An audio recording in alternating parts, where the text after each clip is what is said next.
7 passé de 19 minutes, le duo c'est avec Odilon Maomi et Yacine Palé. Bienvenue les gars. Merci Mohamed Ali, bonjour, rebonjour, bonjour à Elage, la colombe de la paix. Donc on va aller directement dans l'actualité. Odilon, première question. Elage, bonjour. Bonjour. Première question, il y a eu le dialogue interreligieux à l'initiative du président du CNT. Nous voudrions savoir, est-ce que vous avez été invité à ce programme? Non, je n'étais pas invité et je ne suis pas allé. Quelles sont les raisons? Non, puisque vous avez posé la question si j'ai été invité. Je ne suis pas été invité. Peut-être j'avais d'autres occupations.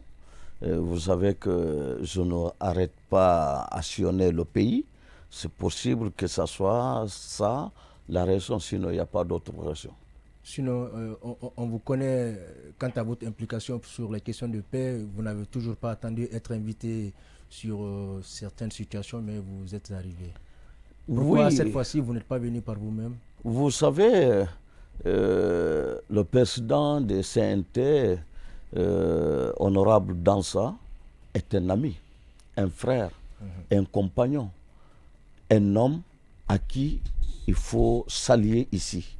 Malgré tout ce qu'on dit des hommes, tout ce qu'on peut dire nous les hommes, vous savez très bien, à son âge, Dansa est en train de faire des travaux remarquables au CNT. Donc, à mon avis, s'il y a une telle rencontre qui se faufile, et nous savons, moi je suis dans tout. Donc, ceux qui ne sont pas tout le temps dans cette façon de rencontre-là, faire venir ces gens-là, en absence de la Djerba Diaby, il n'y a pas de crime. C'est tout à fait normal.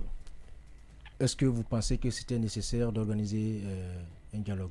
Je n'ai pas de jugement à donner sur le problème de cette rencontre parce que je ne connais pas le fond. Si je connaissais le fond, je pouvais donner mon avis. Alors, depuis que ce dialogue interreligieux a été posé, est-ce que vous avez vu des changements dans les attitudes sur le terrain? Est-ce que vous parlez du dialogue interreligieux qui a pris qu'une journée? Ce n'est pas un dialogue comme tel. Le dialogue, si vous voulez, ce n'est pas seulement une demi-journée qu'on peut dialoguer entre Guinéens. Donc c'est certainement la manière de dire le dialogue interreligieux, parce que nous n'avons pas de guerre entre les religions ici. Les catholiques et les musulmans vivent cordialement, sans problème. Donc s'il y a une rencontre, certainement, c'est de faire connaître la vie de chacun d'entre eux. Et cela ne veut pas dire que nous devons voir automatiquement le résultat de ce qu'ils se sont dit ou ce qu'ils ont fait. Alors, vous avez dit tantôt que vous n'avez pas été invité au dialogue interreligieux, mais est-ce que vous ne pensez pas aussi que cela est dû au grand imam Elhadji Mohamed Saliou? Vous êtes marabout, vous le revendiquez avec fierté. Lui, il est foncièrement opposé au marabout, à tout ce qui est marabout. Est-ce que vous ne pensez pas qu'il pourrait avoir quelque chose à avoir dans ça?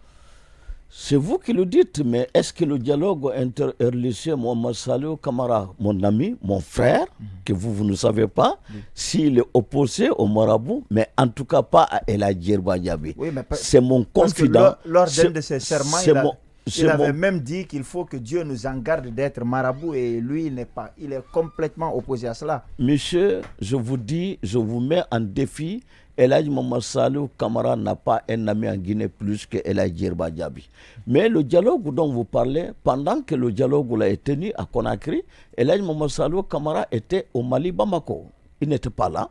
Est-ce qu'il était invité? Est-ce qu'il n'était pas invité? Il m'a appelé, j'ai parlé avec lui à partir de Mali, Bamako. Et j'ai des amis qui sont allés le saluer. Il est parti voir le shérif Ousmane Haïdara de Bamako. Donc lui-même, il ne fait pas partie du dialogue. Je ne vois pas comment. On ne l'a pas demandé de choisir non plus s'il va prendre ceux qui sont marabouts, ceux qui ne sont pas marabouts. Mais je vais vous dire que 50% des personnalités musulmanes qui étaient dans le salle sont tous des marabouts. Il n'y a pas que des non-marabouts. Ils sont tous des marabouts. Alors, l'autre question que je vais vous poser sur cette situation par rapport au dialogue interreligieux, est-ce que cela n'est pas une bonne chose qui s'inscrirait dans le cadre de la prévention contre le terrorisme? On sait que le terrorisme a plusieurs arguments, mais aussi souvent on considère l'autre, celui qui n'est pas musulman, comme un kafre, comme un mécréant. Quand on sait qu'il y a le terrorisme à côté? Est-ce que ce n'est pas pour éviter le terrorisme, justement? Dans notre pays, il n'y a pas de terrorisme. Il n'y aura pas de terrorisme.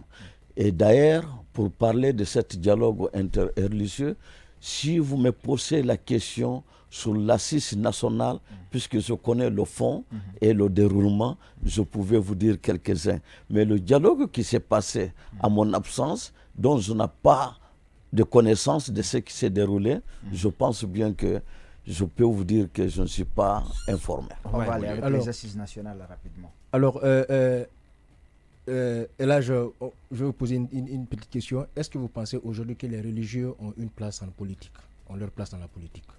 En politique? Oui, les religieux. Les religieux. Oui. Vous savez, il n'y a pas de religion sans politique. La politique et la religion, avant le temps, ça marchait ensemble. C'est le pouvoir à l'époque, avant même le royaume, c'était les empires. Leur conseil, c'était des religieux. Jusqu'à nos temps, rien ne peut se passer sans les religieux. Mais les religieux doivent se mettre à côté, non pas dans la politique. Vous savez, la politique, normalement, il est à nous tous. Parce que vous avez votre famille, vous devez traiter votre famille avec une politique des pères de famille. Donc, nous devons marcher avec